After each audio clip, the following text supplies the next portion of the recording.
There's something magical about fantasy.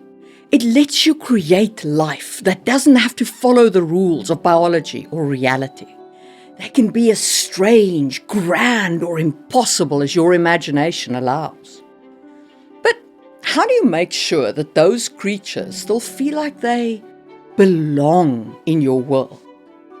How do you keep your readers invested instead of pulling them out of the story with something that feels random or forced? Today, we're diving into how to create fantastical creatures that work. Creatures that make sense through mythic logic, metaphor, and narrative design. And we'll look at different strategies from divine origin to symbolic purpose and explore how fantasy authors bring their creations to life. Welcome to episode 3 of Creating Fantastical Species from Just-in-Time Worldbuilding with your host, Marie Mullaney.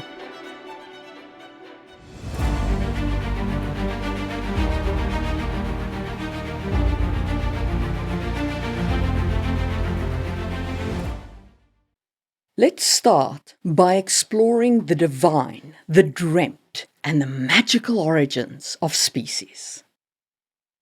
One of the clearest ways to signal that a species is a pure fantasy creation is to tie its origin to something supernatural, something mystical that exists outside of biology or natural evolution.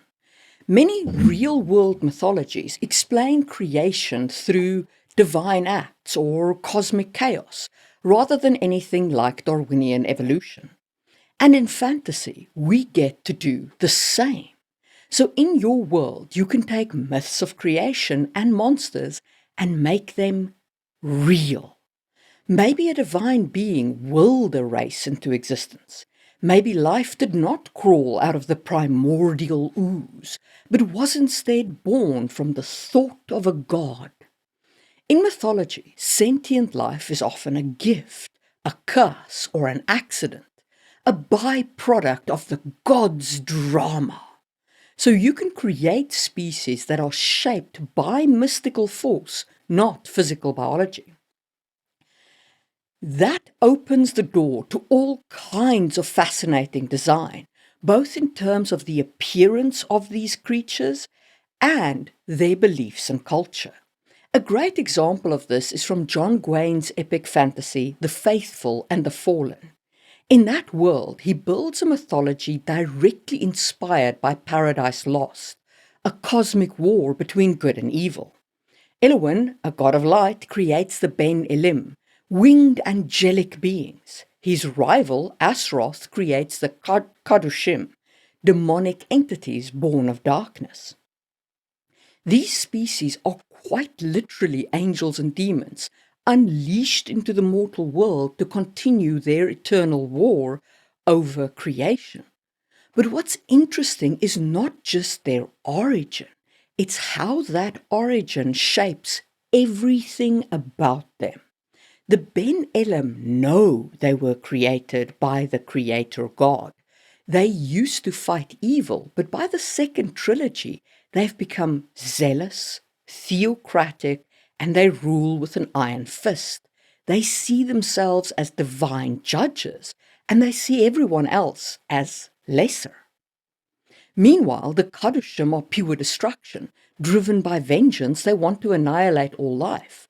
Their divine origins explains both their traits, like wings and immortality, and their entire cultural outlook. Honestly, in these books, neither side are really good. They're both extreme, both fanatical. The divine origin justifies who and what they are, physically, morally, and politically. Now, Gwyn isn't the only author who's done this. In Brandon Sanderson's Cosmere, the Lord Ruler creates the Kandra as tools of empire. But I'll come back to the Kandra in a later episode when we talk about constructed species, things like artificial life and magical constructs. So hit the subscribe button if you want to see that episode. But sticking with divine and mythic origin and Sanderson, In Stormlight Archive, the Parshendi seem to have been shaped by ancient gods through bonds with Spren. And that connection allows the Parshendi to shift between forms. It's a literal magical metamorphosis that is tied to their divine origin. And then we come to what I think is one of the greatest people who use this, and that is Ursula K. Le Guin. Her dragons in Earthsea are actually part of the original fabric of creation. They're born from true speech, the language of creation itself. Le Guin's name-based magic system is beautiful. I did a whole video on that, which you can check out in the info card. But the key point here is that dragons are mythic. They are the music and the language of creation itself given form. And all of these examples show how fantasy species can be born from cosmic intent. They exist because of mythic forces, not natural ones. But to pull this off, there is one key fact you have to remember. Your story has to treat that origin seriously, as part of how the world works. If the gods made them, then the species, their biology, their behavior, their entire worldview needs to reflect that metaphysical reality. Okay, so now that we've looked at mythic origins, let's talk about how to keep these creatures consistent with your world's logic, specifically the mythic logic and internal coherence. When biology is bent or bypassed, maintaining internal consistency, or a logic of myth, becomes crucial. As Ursula K. Le Guin emphasized in an essay, a fantasy world must be strictly coherent to its own terms. In other words, you establish the rules by which your magical species exist, and you do not break them. The physics of a mythical universe might allow, for example, phoenix that reincarnate from the ashes, or tree folk born from a world dream. But those rules need to hold throughout the narrative. And that is because consistency breeds plausibility, even for the most impossible creatures. Le Guin notes that fantasy is a world made entirely of words. Exact and vivid words make an exact and vivid world. And this means that readers will accept fantastical species if the author presents them with concrete detail and unwavering conviction. A dragon can fly despite its size if, for example, the world's magic inherently lightens huge creatures, or if dragons are sacred beings from normal biology, or whatever reason you come up with. But once you've established that rule, these conditions shouldn't arbitrarily change. Adrian Tchaikovsky, known for crafting non-human species, likewise stresses that his worlds all have a consistent internal logic. He often takes a rational approach to fantasy, not in making it scientific, but in making sure every fantastical element feels internally logical. However, that doesn't mean it's all about rational creation. It's about internal consistency. Consider his Shadows of the Apt series. People of different insect kindred can magically fly, they can cling to walls, they can grow spikes out of their hands, and yet this is treated as normal, if wondrous, part of their reality. Because everyone in that world knows of people who can grow insect wings or stings and so on. The society has adapted around it. There is no need for a biological explainer beyond that's how this world's art works. This approach embodies mythical plausibility. As long as the narrative remains true to its own magical rules, readers will suspend disbelief. In short, you need not justify a species by earth science, but you must justify it by your story's mythos. In my interview with Adrian, which you can check out in the information card, we discussed the fact that his kindred are tied to the metaphysical reality of the world. There is no biological explanation, nothing that would make sense to an earth scientist. but there doesn't need to be. The world is connected to the metaphysical totems of the kingdom. The rules for how their art works is made clear, and the wonky rules for how magic works are loosely sketched, and that's fine. These rules are never broken, and the mythic logic remains intact. So, go ahead and create your mythic creatures. Make them of the stuff of dreams. Let them be the conjurations of sparkles. As long as your mythic logic remains intact and works within your world, your readers will stay on board. So that's how to create such a species. But another big question is, why? Creating beings so unconnected with biology does present a barrier of entry for a reader who has to learn all of these mythic logic rules of your world. And that brings us to the second half of today's episode. What does going this deep into fantasy offer the world builder and the storyteller? Just before we talk about how to use such a species as symbols and metaphors, let me tell you about a great book that I've written called Worldbuilding Blueprints, Volume 1. This book gathers together all of the content of the Worldbuilding Blueprints podcast of Season 1 and gives you unique models for building cultures, economies, and fantasy elements of a fantastical setting. It includes over 50 worksheets beautifully laid out in either full color for the hardback and PDF or black and white for the paperback to help you keep track of your world. It is currently in Kickstarter and will afterward be available via print on demand or on my Ko-fi site. Check all that out on the links down below. Alrighty, and now on with the show. As I mentioned in episode 1 of the series, one powerful reason to create a fantasy species is to use it as a symbolic vessel. A species can embody a theme, a moral idea, or an aspect of human nature in an exaggerated metaphysical way. Fiction is absolutely full of such examples. In Star Trek, the Vulcans reflect our struggle with irrationality by showing a society based entirely on logic. The Borg, on the other hand, explore the dangers of extreme collectivism, where individuality is completely erased. You will be assimilated. Resistance is futile. But let's return to Ursula K. Le Guin, because no one does symbolic species better. In The Left Hand of Darkness, the Gethians are human-like species with no fixed sex. They are androgynous most of the time and only adapt male or female characteristics during brief periods of fertility called Kemer. Le Guin uses them to explore a simple but powerful question. What if gender wasn't a thing?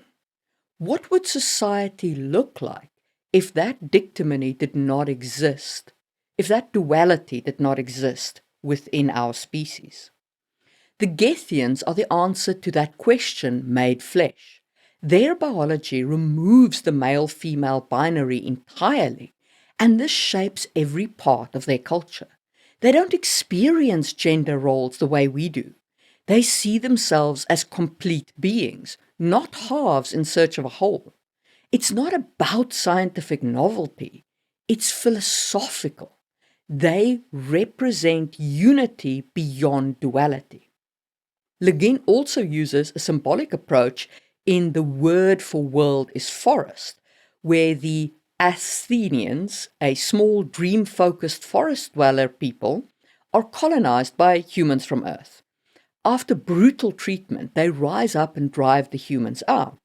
But they lose something in the process. Their culture, once peaceful, is forever changed by the violence they had to adopt. It becomes a powerful metaphor for how even justified violence reshapes identity and society. Now, it's not just Le Guin doing this. Brandon Sanderson also leverages symbolic species, particularly in the Stormlight Archive. The Parshendi begin as a fearsome other, the enemy in a war. But we later learn that they're the same people as the enslaved Parshmen, just in different forms. It's a pretty clear allegory for colonization and oppression. The Parsmen have had their identity and autonomy suppressed, and they're enduring, not living. And as the series progresses, some light spoilers ahead, their ability to attune to rhythms, their musical expressions of thought and feeling, emerges as a deeply symbolic part of their culture. It becomes a way for the reader and the human characters to emphasize with them and to recognize their rich, distinct identity. Okay, so how do you make this work for you? How do you design a symbolic species of your own? Start by asking a what-if question. What theme or philosophical idea do you want to explore? Maybe it's collective empathy. So your question is, what if the species shared emotions and you create a hive mind species that literally does that? Or maybe it's about privacy. So you ask, what if all thoughts were publicly available and you create a telepathic society where thoughts aren't private? And you take inspiration from something like the Borg or Adrian Tchaikovsky's Ant-Kindern. Or you could explore mortality by designing a culture that reveres decay.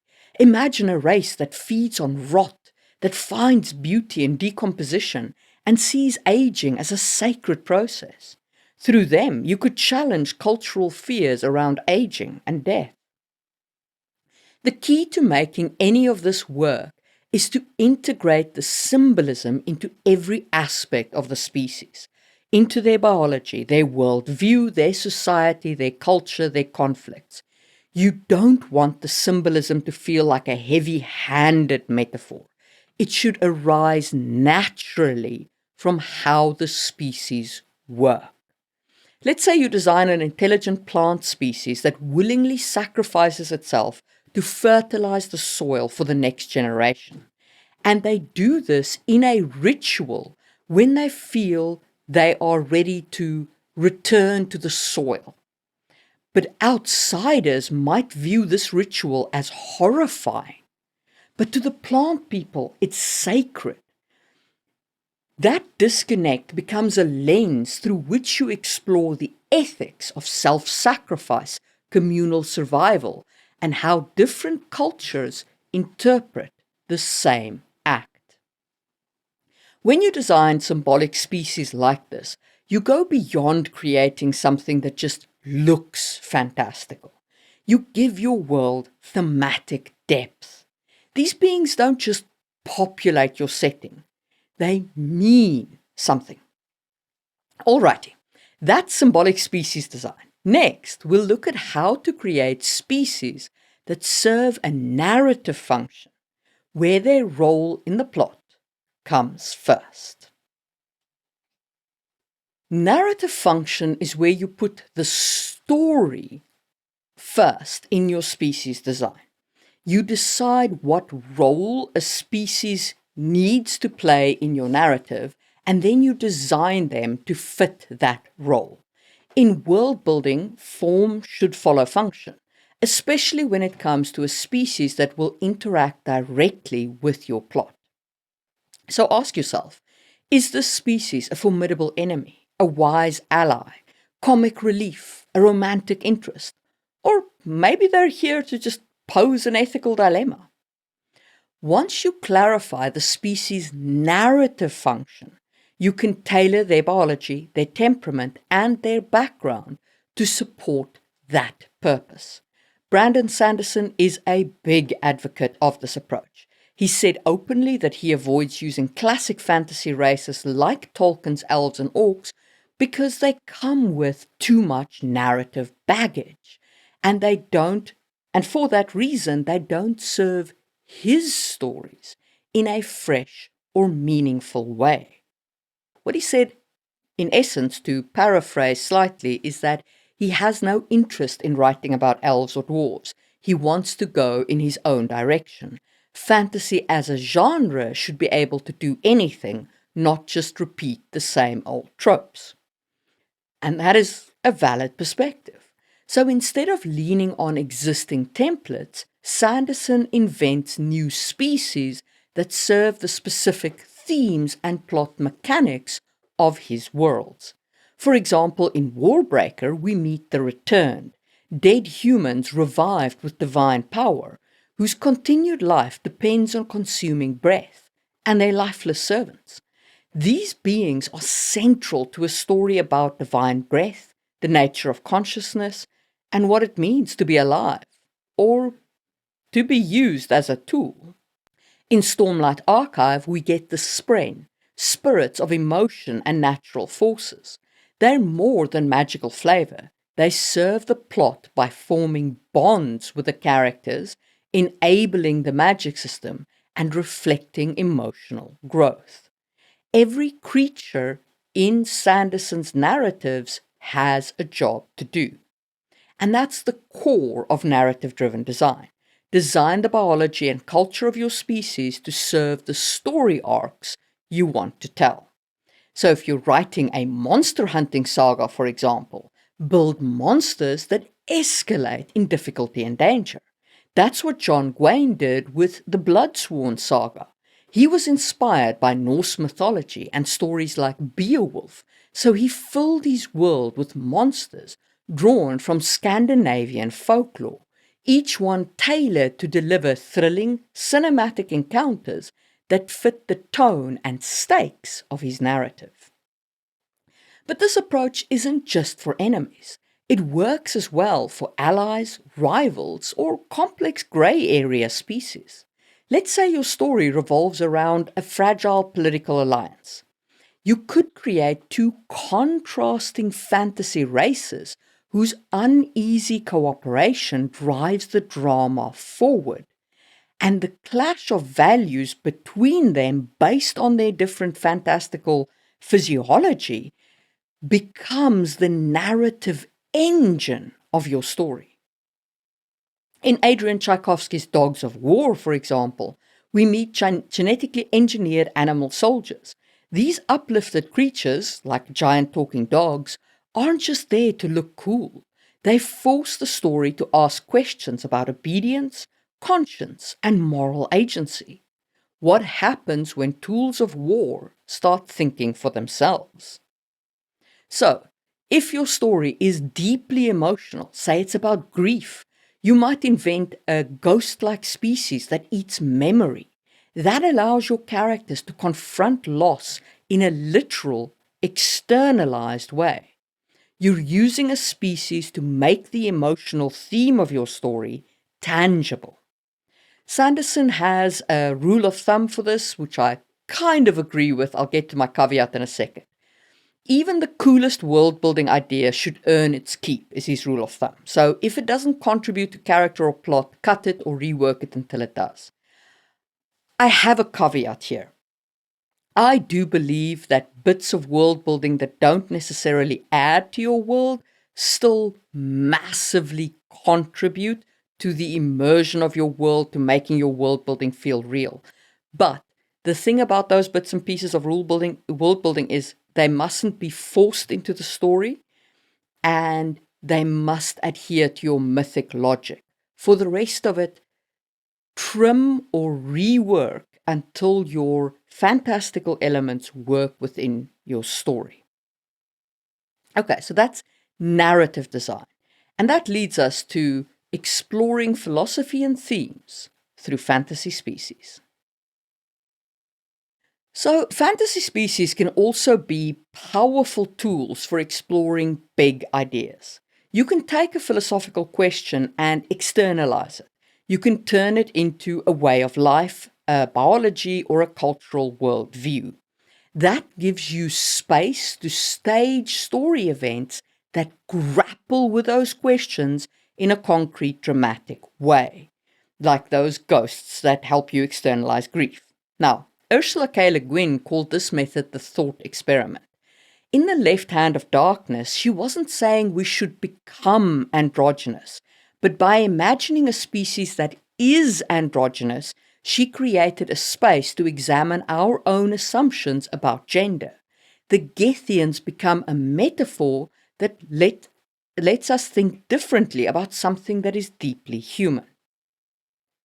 And that is the core of using species to explore thematic questions.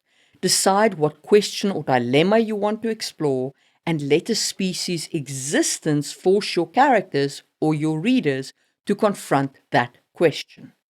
One common application of this is in the moral mirror or the ethical dilemma.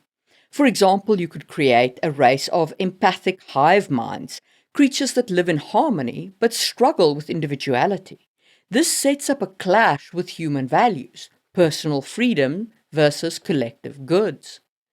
Or maybe you can invent a predatory species that has to kill sentient beings to survive.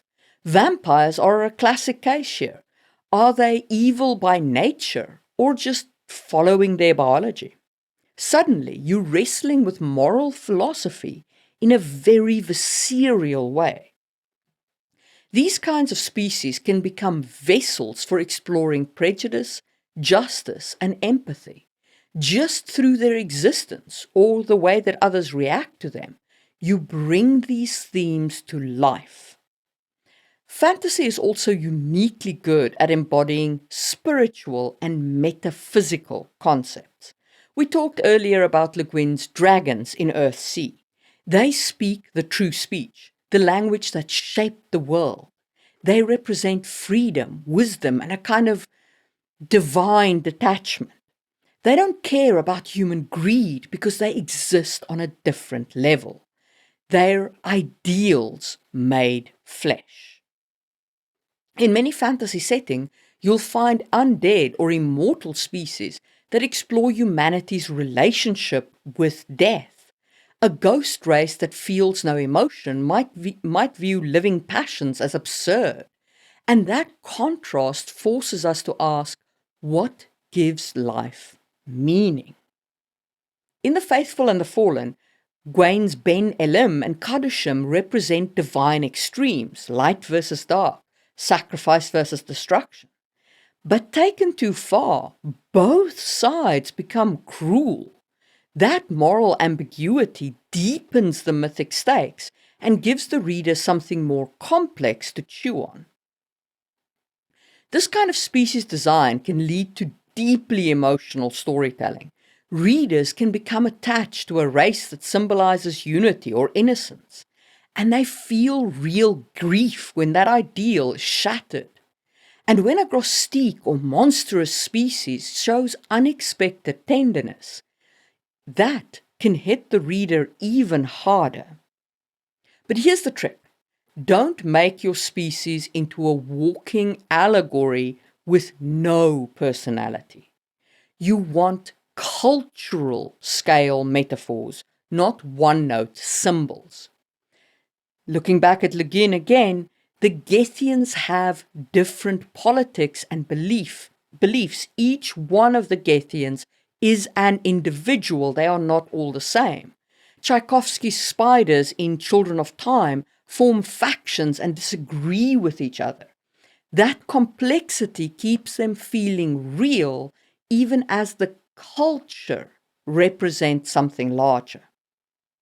So that's philosophical questions. But you can also design species to act as world-building mirrors to reflect and reinforce core themes, conflicts, and metaphysical rules in your settings.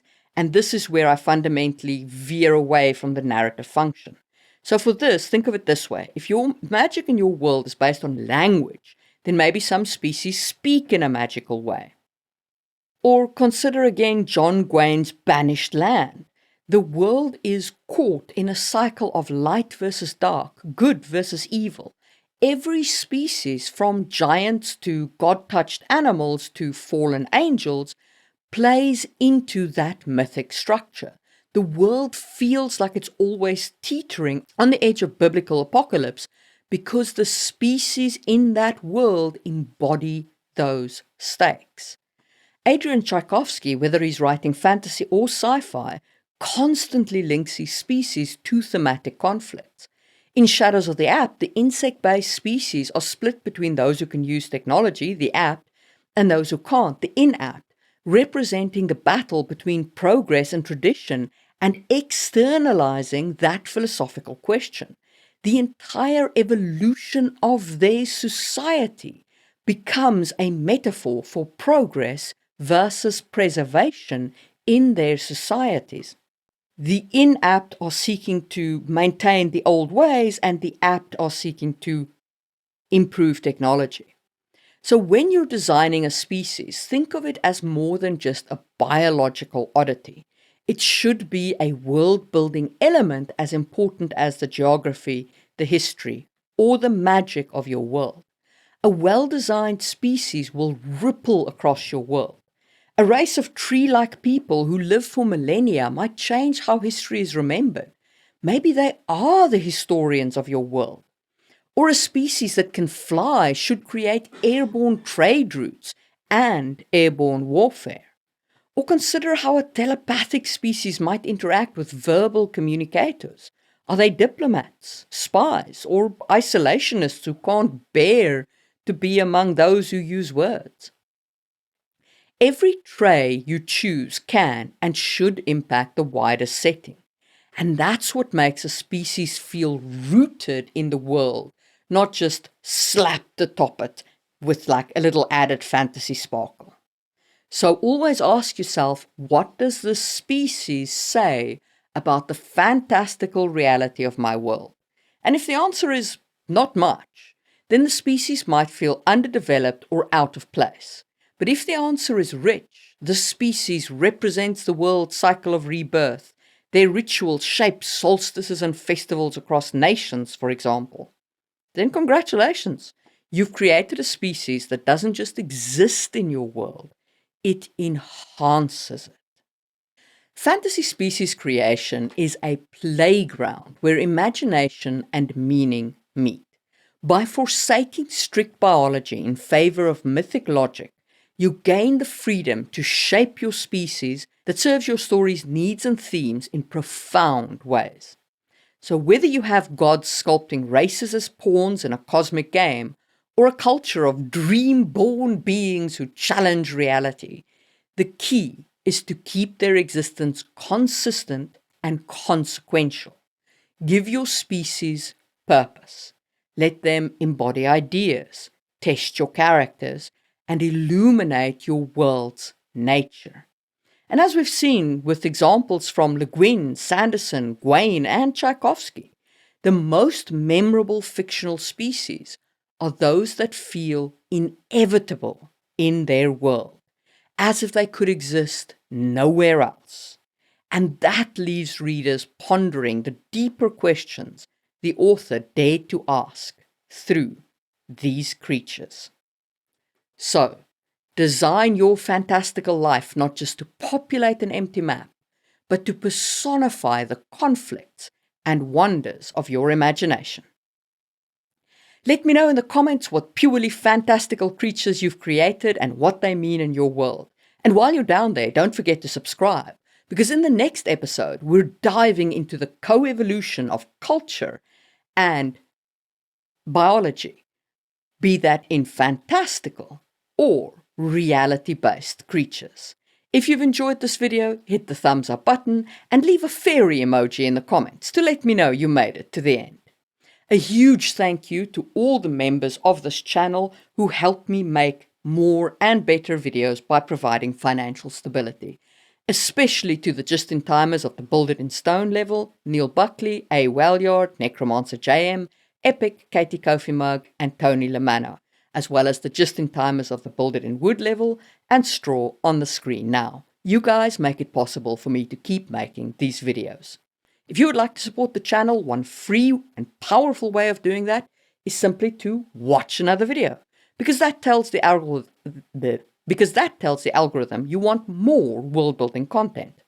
And if you like this video, you'll probably like my episode on the evolution of vampires in fantasy, which you can check out right here, or whatever the algorithm is recommending for you over there, and I will see you soon for another episode of Just in Time World Building.